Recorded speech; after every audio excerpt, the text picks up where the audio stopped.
예, 정부의 부동산 정책 기조에 아직 미묘하긴 합니다만 아직은 좀 작은 모습이긴 합니다만 좀 변화의 조짐이 나타나고 있는 것 같습니다. 그동안에 그러니까 이를테면 작년 6.19 대책 이후에 계속된 정부의 부동산 정책의 일관된 기조는 수요를 억제하는 방식으로 해서 투기를 잡겠다, 즉 집값을 잡겠다는 거였습니다. 물론 그 사이에 뭐 공급에 대한 얘기가 전혀 없었던 건 아니긴 합니다만은 어쨌든 전반적인 분위기는 일단은 조여서 투기를 잡겠다는 쪽이었는데 최근에 이 주택 공급과 관련된 얘기들이 특히 이 정권 상층부에서 나오고 있어서 이걸 좀 어떤 변화의 조짐이 아니냐 이렇게 보는 시각이 있습니다. 그동안 정부가 이 부동산 주택과 관련해서 공급과 관련해서 어떤 입장을 보였는지부터 한번 정리를 해봤습니다. 먼저 작년에 취임하고 나서 얼마 안 됐을 때입니다. 7월 10일 날 기자간담회를 가졌는데 그 자리에서 김현미 장관 했던 얘기는 이 내용입니다. 서울의 주택 공급량은 부족하지 않다라는 그런 얘기를 명확하게 했었고요. 그 다음 한번 볼까요? 그 이후에 8.2 대책이 나왔을 때입니다. 그러니까 이 문재인 정부의 두 번째 부동산 대책이었죠. 8.2 대책이 나왔을 때 국토교통부에서 당시에 브리프했던 내용은 서울과 수도권의 공급량이 예년보다 많아서 공급 여건이 안정적이다. 공급에 문제가 없다. 이 얘기가 되는 거죠. 올해 들어서도 이 기조는 변한 게 사실 별로 없습니다. 불과 직전입니다. 지난 8.27 대책 때 나왔던 내용인데 입주 물량은 풍부하다 이렇게 얘기를 했습니다. 물론 이번 8.27 대책에도 그렇고 작년 11월에 주거안정 대책을 내놓을 때도 정부는 수도권을 중심으로 뭐 공공임대든 임대주택을 포함해서 이렇게 공급 대책을 함께 내놓기도 하긴 했습니다만은 최근에 이해찬 민주당 대표라든가 장하성 청와대 정책실장이 공급을 확대하겠다, 공급을 늘리겠다 하는 내용은 지금까지 정부가 보여줬던 특히 국토교통부가 보여줬던 이런 어떤 공급에 관련된 내용과는 분명히 결이 한결 다르다라는 것을 충분히 알 수가 있습니다. 정부의 부동산 정책 기조가 이제 변하는 걸까요? 변한다면 앞으로 어떤 식으로 갈까요? 또 왜 정부의 부동산 정책에 대한 이 어떤 정책 기조에 변화가 오게 되는 걸까요? 이런 얘기들 지금부터 좀 하나하나 좀 풀어보도록 하겠습니다. 권대중 명지대 교수 오늘 모셨습니다.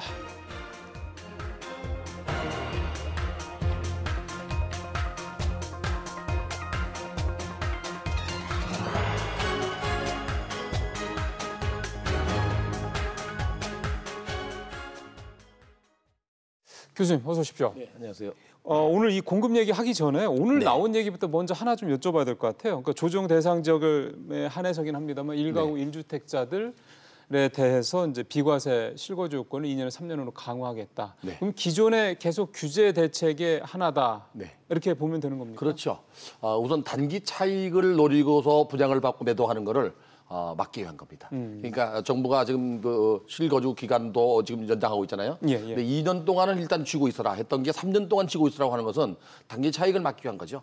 투기 세력을 막기 위한 거. 그러니까 집주인이 그러니까 자기 명의로 집을 산 사람들은 어쨌든 3년 동안 그 집에 살아야지 양도세 비과세 요건에 해당이 된다. 이게 이를테면은 그제 나왔던 임대 사업자들에 대한 세 혜택을 좀 줄이겠다는 어떤 그런 흐름과도 뭐 비슷하게 봐야 되겠군요. 그거하고는 전혀 별개지만 그 일맥상통한 얘기입니다. 일맥상통하는 거죠. 예, 알겠습니다. 그럼 이제 바로 공급 얘기로 좀 넘어가도록 하겠습니다. 일단 요 최근에 공급과 관련해서 정부 정책에 뭔가 변화가 있는 게 아니냐라는 그런 생각을 하게 만든 두 인물이 바로 이해찬 민주당 대표하고 장하성 청와대 정책실장인데요. 이해찬 대표부터 좀 말씀을 좀 드려보겠습니다. 이해찬 대표가 한 말, 그러니까 워딩을 정확하게 제가 보니까 공급을 크게 확대하겠다 이 내용이더군요. 크게 확대하겠다. 확대하겠다도 아니고 여당 대표가 크게 확대하겠다. 이거는 조금 의미를 좀 분석을 해봐야 될 것 같습니다. 그러니까 지금 정책을 담당하는 사람이 아니기 때문에 정부의 공급을 크게 확대하는 걸 진언하고 그렇게 추진하겠다는 얘기입니다. 다시 말하면 이제 언제 어디에 어떻게 공급하겠다는 얘기는 없고 구체적인 건 아니고 지금까지 1년 반 가까이 그 문재인 정부가 들어서고 난 이후에 부동산 시장을 규제만 했잖아요. 가격이 오르는 것은 누차 말씀드리지만 공급이 부족하고 수요가 많은 거거든요. 공급이 부족한 걸 이제 정부가 인지하고 공급을 늘리겠다는 거거든요. 그럼 과연 서울에 늘릴 것이냐, 수도권에 늘릴 것이냐 이게 가장 관건입니다. 이게 대폭 늘리는데 어떤 방식으로 언제 어떻게가 가장 중요한데 문제는 공급을 하는 시점이 적어도 4, 5년 걸린다는 거죠. 그렇죠. 노무현 정부 때도 공급을 늘리는 정책이 있었습니다. 그게 바로 판교 신도시입니다. 그렇죠. 그러면 아무래도 이제 시청자분들께서도 이제 지금 이 현재 서울의 집값 상황, 수도권의 집값 상황들을 쭉 지켜보시면서 이제 조바심이 나시는 분들이 많으실 거란 네. 말이에요. 불안하신 분들도 많으실 거고. 네. 뭐 집을 갖고 있는 분들도 집값이 오르니까 좋기는 한데 이게 계속 갈까라는 거에 대한 또 역시 불안감이 있으실 거고. 네. 요즘 시장 분위기가 그렇다고 하던데요. 그럼 이해찬 대표 얘기를 한 걸음만 더 들어가서 본다면 지역에 뭐 당연히 서울이나 네. 수도권 이렇게 얘기를 할 테고 네. 여기서 크게라는 말이 네. 이를테면 예전에 뭐 일산이나 분당 같은 이런 신도시급 큰 걸 얘기하는 겁니까? 아니면 지금 그동안에 정부가 내렸던 뭐 20만 가구, 30만 가구 정도의 공급 규모를 훨씬 웃도는 크게를 의미하는 걸까요? 제가 생각하기에는 적어도 미니 신도시급을 만들지 않겠나. 그러면 몇 가구 정도로 예상하면 됩니까? 적어도 뭐 한 몇만 가구 정도가 들어가는 지금 그 서울시에서 가장 많이 공급된 지역이 올 12월부터 공급되는 주택 입주하는 거죠. 입주하는 헬리오시티가 10,000 가구입니다. 근데 그거 훨씬 넘는. 다시 말하면 그 지난해 11월 29일 날 정부가 주거복지 로드맵을 발표했거든요. 이게 100만 가구입니다. 근데 거기에 이제 4만 가구를 엎쳐서 지금 104만 가구가 됐는데 거기에 대다수의 주택은 대부분 청년 임대주택이나 또는 그 신혼부부 희망타운이 많아요. 그렇죠. 근데 이건 일반 그 분양물로 대량 공급하겠다고 하는 것은 조각조각해도 대량이 될 수 있지만 조각조각해서 대량으로 할 수가 없습니다. 그러면 서울 수도권 지역, 서울과 경계가 있는 지역 이런 지역에 개발 제한을 풀어서 미니 신도시급으로 한 두세 군데 정도 공급하지 않겠나 그래 예상이 됩니다. 뭐 두세 군데라고 그러면 대략 뭐 10만 가구 전후가 될 수도 그렇죠. 있겠다는 네, 말씀이시군요. 네, 네. 알겠습니다. 그러면 이해찬 대표의 말은 대략 미니 신도시급으로 서울 인근에 네. 공급을 두세 개 정도 미니 신도시를 공급한다는 즉 이런 게 해석을 하신다는 말씀이고. 근데 장하선 실장은 조금 더 구체적입니다. 그러니까 실수요가 있는 곳에 공급을 확대 이렇게 얘기를 했거든요. 네. 근데 지금 누구나 다 아는 게 실수요가 지금 있는 곳이라는 건 서울이지 않습니까? 서울이고 강남 쪽에 가깝죠. 그러면은 이 장하선 실장 얘기는 서울 안에 공급을 늘리겠다라는 뜻으로 해석을 이거는 해도 되는 거 김현미 아닐까요? 장관이 공급을 30만 가구 늘리겠다는 8.27 대책이 있었죠. 예. 그거와 일맥상통하게 서울 수도권 지역, 특히 서울 지역에 있는 개발 제한 구역에 용도를 다하지 못하는 지역. 예. 그다음에 이제 그 용도를 다하지 못하는 짜투리 땅들 이걸 통해서 공급을 늘리되 서울과 경계점에 있는 지역. 강남 지역의 개발 제한 구역이나 이런 지역을 해제해서 공급하는 건 아마 염두에 두고 한 말 같아요. 그러면 지금 말씀하신 개발 제한구역이라는 건 우리가 흔히 얘기하는 그린벨트 얘기하시는 거 그린벨트입니다. 아닙니까? 네. 그러면 그린벨트도 용도를 재용도를 못하는 그런 그린벨트라는 거는 뭘 의미하는 거죠? 예를 들면 개발 제한 구역에 있는 그 수목이 있는 녹지는 서울 시민의 허파입니다. 그렇죠. 이거는 세수할 수가 없고 개발 제한 구역으로 제한돼 있는데 농지로 돼 있는 부분이 있어요. 전답이나 농지로. 그러니까 숲이 아니고요? 네. 이런 지역은 용도를 다하지 못하면서 농지인데도 불구하고 3.3제곱미터당 200만 원, 300만 원씩 하는 땅들이 많아요. 강남에. 이런 땅들은 토지의 용도를 다하지 못하고 있죠. 이런 지역을 아마 해제해서 주택을 공급하겠다는 정책 같습니다.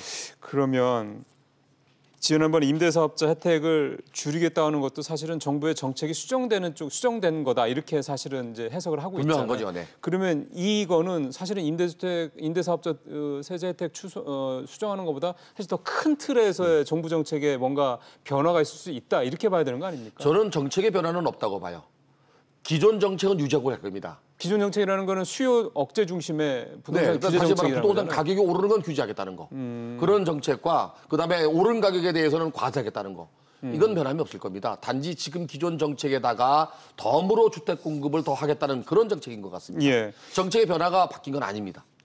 근데 그린벨트를 좀 푸는 문제에 대해서는 물론 말씀하신 대로 그린벨트로서의 의미가 사라진 대로라고 말씀을 하셨습니다만 기본적으로 서울시의 가 협조를 해야지 그린벨트를 풀 수 있는 거잖아요. 서울시 같은 경우는. 국토부의 그 중앙도시계획위원회에서 해결합니다. 그럼 서울시랑 관계 없는 겁니까? 근데 토지 소유권이 누구인지가 따라 다르지만 서울시는 그 해당이 없습니다. 그러면은 정부가 풀겠다고 맘만 먹으면 얼마든지 풀 수 있다 이런 얘기가 좀 되는 거군요. 네. 근데 지금 이제 이 공급 관련된 실효성 얘기를 좀 해봐야 될 것 같은데 땅이 있다고 해서 새로 지으려면 아까 말씀하신 대로 3, 4년, 4, 5년 정도 시간이 걸리잖아요. 근데 지금 분위기는 지금 당장 급한 분위기지 않습니까? 그렇죠. 그렇다면 시차가 상당히 많이 나는데 그러면 뭐 한꺼번에 다 채울 수는 없겠지만 일단 당장 뭔가 공급을 좀 늘릴 수 있는 대책 그러니까 단기적인 대책부터 좀 먼저 정부가 내놓는 게 실효성 있지 않을까 싶어요. 그렇죠. 우선 공급을 늘린다고 하면 실소유자 입장에서 볼 때는 이제 마음의 안도가 돼서 주택 시장에 영향을 분명히 줄 겁니다. 투기 수요가 아닌 한 기다릴 수 있겠죠. 예. 그래서 단기적으로 공급할 수 있는 방안은 재개발, 재건축밖에 없습니다. 사실은.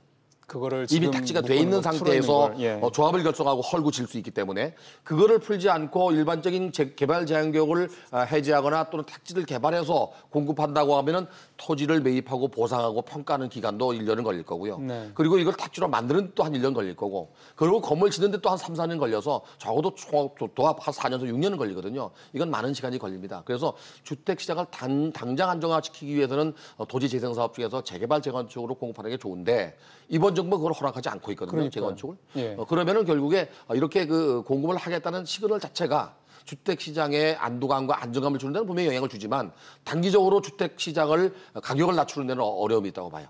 그런데요. 이게 주택 공급이랑 관련이 직접적으로 있는 건 아니긴 한데, 그러니까 새로 뭐 짓고 이런 거랑 관련이 있는 건 아닌데, 지금 사실 서울의 집값이 굉장히 많이 오르고 있는 이유 중에 하나로 보는 게 매물 장기 현상을 얘기하잖아요. 그렇죠. 그러니까 집주인들이 뭐 특히 이제 임대사업자 문제가 이제 그것 때문에 이제 세제 혜택을 줄이겠다는 거긴 합니다만, 그러면 집을 많이 갖고 있는 사람들이 집을 내놓게 만드는 어떤 정책들, 예를 들어서 지금 가장 크게 못하는 이유 중에 하나가 양도세가 너무 비싸기 때문에 못하는 이유도 있다고 하니까 양도세를 그러니까 내려서 거래세를 내려서 물건을 좀 내놓게 해서 공급을 좀 늘리는 이런 방안이 좀 더 빠르지 않겠습니까? 사실은 그 지난해 12월 13일 날에 나왔던 임대주택 등록 활성화 방안의 목적이 두 가지였어요.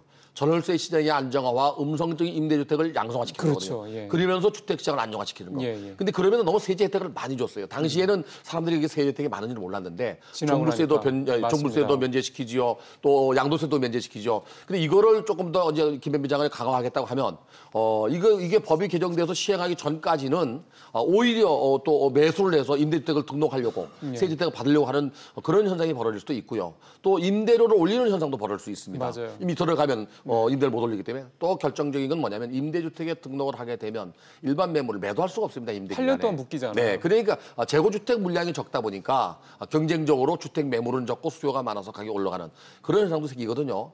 결국에는 공급이 있어야 되는데 공급을 안 해왔던 것이 이제 문제인데 정부가 이렇게 선회한 거는 정책 기조는 갖고 있대. 공급만 늘리는 걸로 갔거든요. 근데 이게 이제 당장 공급이 늘어나지 않기 때문에 이제 문제입니다. 이게. 그러면 만약에 양도세를 그러니까 거래세를 내려주고요. 지금 우리 지난번에도 권 교수님하고도 네. 그런 말씀하셨잖아요. 네. 거래세가 너무 높다라는 네. 하셨고 그러면 그런 상태에서 지금 정부가 이런 정책과 함께 또 얘기하고 있는 게 이제 보유세를 강화하는 쪽으로 분위기가 또 가고 있으니 이 두 가지가 겹쳐지면 다주택자 중에서 세금 부담에 대한 부분 때문에라도 집을 좀 내놓는 사람들이 늘어나서 단기적으로 주택 공급이 늘어날 수 있지 않겠냐라는 지적도 있고 그렇죠. 보유세를 올리면서 거래세를 낮추면 보유에 부담이 있는 사람은 거래세 낮으니까 예. 매물이 나올 수 있어요. 네. 그런데 이제 민주당에서는 지금 보유세를 또 종부세를 또 더 강화시키게 되려고 지금 얘기를 하고 있거든요. 그러니까요. 근데 이제 그 한쪽에서는 또 거래세를 낮춰야 된다고 얘기도 합니다. 취득세나 양도세를 낮추자. 그러니까요. 이거를 낮추면 매물은 늘어날 수 있습니다. 네. 그리고 단기- 일가구 예, 2주택자가 집을 못 파는 이유가 바로 양도세 때문에 못 파는 것도 그러니까요. 있거든요. 네. 그러면은 그런 식으로 해서 뭔가 좀 터놓을 수 있는 어떤 루트를 좀 만들어 주면서 쪼여야지 네. 다 그냥 막아놓고 쪼이니까 이런 매물 장기 현상이 나타나지 않냐면 이런 지적도 있어서 지금 그것도 하나의 단기적인 공급 대책이 될 수 있다 이런 말씀이신 그렇죠. 거군요. 네. 좀 원론적인 얘기긴 합니다. 이 질문을 좀 하나 좀 드렸으면 좋겠습니다. 네. 예를 들어서 지금 일각에서는 좀 전에 이제 교수님도 그런 그 재건축 재개발을 푸는 게 가장 단기적인 대책 중에 하나다라고 말씀하셨습니다만. 만약에 푼다고 그래서 수요가 계속 몰리는데 지금 우리 청약제도 상에서 봤을 때는 예를 들어 강남 재건축의 아파트 분양을 받으려면 내가 자격이 되더라도 금액이 거의 뭐 10억 이렇게 가까이 되지 않습니까? 분양가만 해도. 그럼 그거를 일반 서민들이 과연 들어갈 수 있겠느냐. 지금처럼 대출이 이렇게 좀 좁혀지는 상태에서. 그럼 결국 있는 사람들이 가져가는 게 아니냐. 그러니까 누구를 위한 뭐 재건축의 뭐 어떤 확대냐, 뭐 풀어주는 거냐 이런 식의 지적도 있단 말이에요. 그래서 이제 재건축 사업을 하는 경우에 재건축 초과이익 환수제라는 부담금이 있습니다. 이 부담금은 목적세가 아니기 때문에 그냥 걷어가면 끝입니다. 이게 사실 걷어갈 게 아니라 늘어나는 용적률이나 이익에 발생하는 것만큼 그 단지에 임대주택을 짓게 하는 겁니다. 옛날에 그런 제도가 있었거든요. 그 예를 들어 지금 강남에 뭐 어느 재건축을 이제 오케이 해줬다, 풀어줬다. 그래서 이제 건축이 들어가게 되면 지금도 그게 일부 퍼센티지가 있지 않습니까? 낮지요, 아주. 아주 낮은데. 네, 그리고 재개발 사업 같은 경우는 지금 현재 그 세입자 수 이상 지면 되고 아니면은 17% 이상 짓는 거거든요. 전체 세대세. 예. 이렇게 이제 이걸 더 많이 대폭 늘리는 거죠, 뭐. 그래서 개발 이익이 되는 것만큼 사회적 기회를 하라는 거죠. 그렇게 네. 임대주택을 그렇게 해서 임대주택을 공급하는데 강남이나 또 강남 4구나 가격이 높이 올라가는 주변 지역의 임대주택은 영구 임대주택으로 가야 됩니다. 그렇죠. 누구 소유를 주면 안 되는 거죠. 이게 갑작스럽게 분양을 받으면 무주택자가 분양을 받는 순간 중산층이 됩니다. 네. 이건 아닌 것 같아요. 마지막 질문 드리겠습니다. 네. 서울에 수요가 몰리면 서울의 집값이 계속 오르고 우리가 또 지난번에도 얘기했지만 지방의 아파트 값이라든가 집값은 계속 떨어지는 이런 양극화 현상이 심해지고 있습니다. 이게 한쪽으로만 너무 무게가 쏠리는 일종의 불균형 상태가 심해지는 건데 사실 이제 이렇게 된다 그러면 정부가 이 문제도 사실은 좀 심도 있게 봐야 되지 않을까 싶어서요. 그렇죠. 서울의 그 지난 8월 27일 날 통계청이 발표한 자료를 보면은요. 서울에는 약 394만 9천 가구가 살고 있고요. 그중에 주택 수가 286만 7천 가구밖에 안 됩니다. 주택 수가 워낙 모자라죠. 그렇죠. 근데 이 주택도 1대1로 갖고 있는 게 아니고 1가구 다주택자가 또 있단 말이죠. 그렇죠. 그러다 보니까 이게 뭐 50%도 안 되는데 그래서 원래 그 서울시는 주택 공급 자체가 작아요.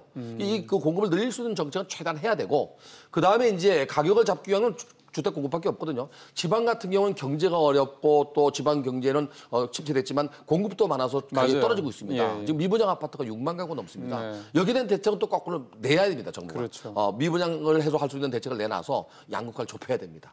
알겠습니다. 교수님 오늘 말씀 잘 들었습니다. 네, 고맙습니다.